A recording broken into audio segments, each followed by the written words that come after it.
నమస్కారం. నా పేరు కరుణ్. మీరు చూస్తుంది శ్యామ్ కింగ్ అప్డేట్స్. ఫ్రెండ్స్, ఈ వీడియోలో ఆసరా పెన్షన్లకి ఊహించని షాక్ అయితే చెప్పారండి. ఆ వివరాలు ఏంటి వీడియోలో చెప్తాను.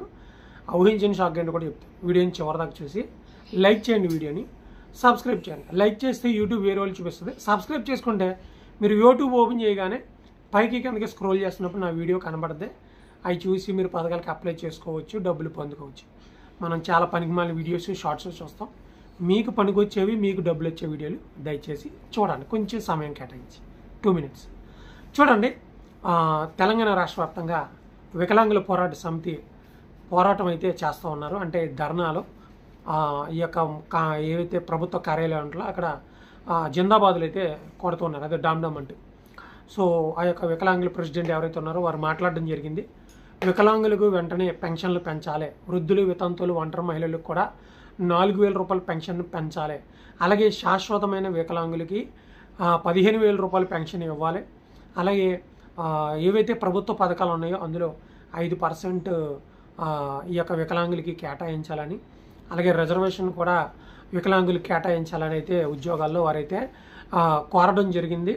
సో మందకృష్ణ మాది గారు ఇచ్చినటువంటి పిలుపు మేరకు ఈ నెల 26వ తేదీన చలో హైదరాబాద్ అయితే వారు నిర్వహించబోతున్నారు. ప్రభుత్వ కార్యాలయం ఇందిరా పార్క్ వద్ద వారైతే ఈ యొక్క ధర్నా ఏదైతే ఉందో మహా ధర్నా దాన్ని అయితే నిర్వహిస్తారు. దీనికి ఎటువంటి ఆస్తి నష్టం, ప్రాణ నష్టం ఏం జరిగినా అది సీఎం రేవంత్ గారిది అలాగే ప్రభుత్వాన్ని వారు చెప్పడం అయితే జరిగింది.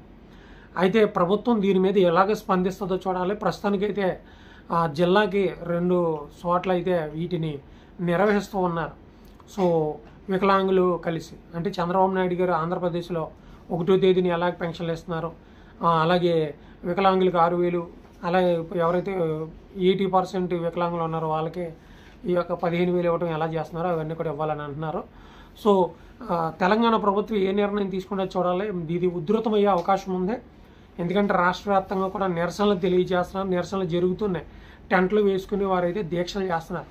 సో ఇది కానీ 26వ తేదీన ఇందిరా పార్క్ వద్ద పెద్ద ధర్నా కానీ అయిందంటే మరి పబ్లిక్ అయితే ఇబ్బంది పడే అవకాశం ఉంది.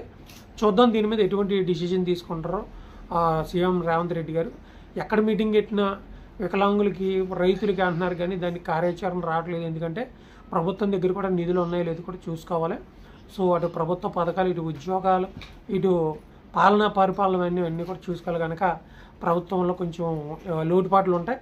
చూద్దాం త్వరలోనే వీటి మీద అప్డేట్ వస్తుందో లేదో మనం వెయిట్ చేద్దాం. నేను అయితే మీకు వీడియో చేస్తాను. ఛానల్ సబ్స్క్రైబ్ చేసి లైక్ చేసి గంట సింబల్ ఆల్ పెట్టుకోండి. యూట్యూబ్ ఓపెన్ చేసినప్పుడు నా వీడియోస్ మీకు కనబడతాయి. Thank you.